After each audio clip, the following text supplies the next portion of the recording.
Hey guys, what's going on? It's Manuel King Clutch here, and today guys, we're back on the Fortnite Battle Royale. Now today guys, they did add teams of 20, so right now, if you guys don't know, everyone does know. It is literally, you have 5 teams of 20. It is very, very fun. Now guys, this game mode, it's fun, but there's a few things that make me mad about it. Like right when the first game mode came out, they, for this mode, I know that they did, like in the update in the past few days after the game mode came out, they had to tweak a few things. They had to make more weapons available on the maps because it was annoying because there was to a point where you couldn't get a weapon because everyone else took them all, so like you were half the time running around with no weapon for the majority of the game. Because I remember like when I first played a game, like I couldn't get a weapon. Even though I was some of the first people to land, there just wasn't enough weapons to go around because everyone takes 5. So, the whole thing with that is, like, here's just some gameplay of this, but the 20 versus 20, I really do like it.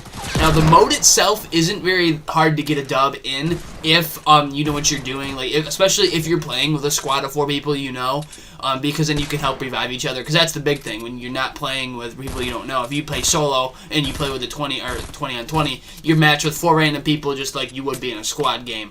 But at least with this, definitely communication is definitely a huge thing. It's almost more important in this because you need more people. Because really, there's an extremely easy way to win this mode. Really, if you guys get every single person, all 20 of you guys all land at different spots. I mean, don't land close together, somewhat close. But as long as everyone sticks together most of the time, as long as literally if 10 of you stay together, 10 to 8 to 10 of you honestly stay together, you're pretty much going to win every single time. Because most people, they just literally walk around by themselves, and then if you literally run up to somebody, but make sure, obviously, people are in your squad that can revive you in case you go down or somebody else goes down. But with this, if you have other people around you, if you have other teammates around you, and you come up on 2 people, you're screwing them over because there's 8 of you. They can't stop you because they got 8 people shooting at them. You just all charge at them. What are they going to do? They can't do anything about it. So, I mean, really the easiest way to win this mode is literally just make sure everybody on your team sticks together. Because as you guys will see at the end of this video, I was with like 5 other guys on my team, but the other team, there was like 10 of them. There was like 8 of them. So you couldn't stop them because we all like spread out. Now, really, you kind of want to stay together, but you also want to spread out. Obviously, there's good times for both. But really, if you're charging at people, literally just all stick together. I mean, some of you can go around the outside. You can flank them in the buildings, things like that, and then there's nowhere they can go. The only other thing I really don't like about this is it's kind of hard to tell who's on your team.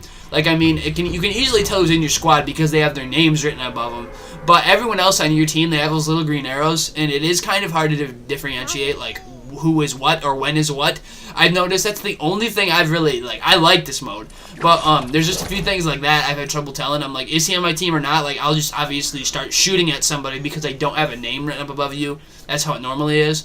So I'd almost like it if they were in your squad, they were just written in, like, 3 different colors besides blue. 4 different colors besides blue. Whatever.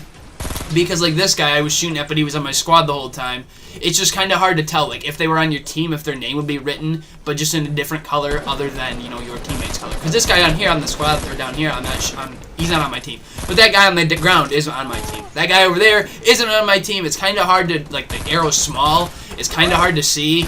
I've noticed, because, like, if somebody runs out, you're not really looking for the arrow. Like, this guy, I couldn't even tell he was on my team. I started shooting at him. I ran out of ammo. He went down. A guy came in the building. I don't have a weapon. And then he just, you know, pumps me to the ground. Now, guys, again, the best strategy, the best way to win this, I'm telling you, straight up, stay in a squad. Stay in a giant group of people. That is the easiest way to win 20 versus 20. Literally, just everybody stick together, and then you most likely get the dub, because when you run up on a few people that are just random standing around, you can't do anything. Because here, guys, I'm by myself. I was with the rest of my squad. I have 3 people left on my team. Some guy's shooting at me, so I'm like, oh, crap. I'll just jump down here.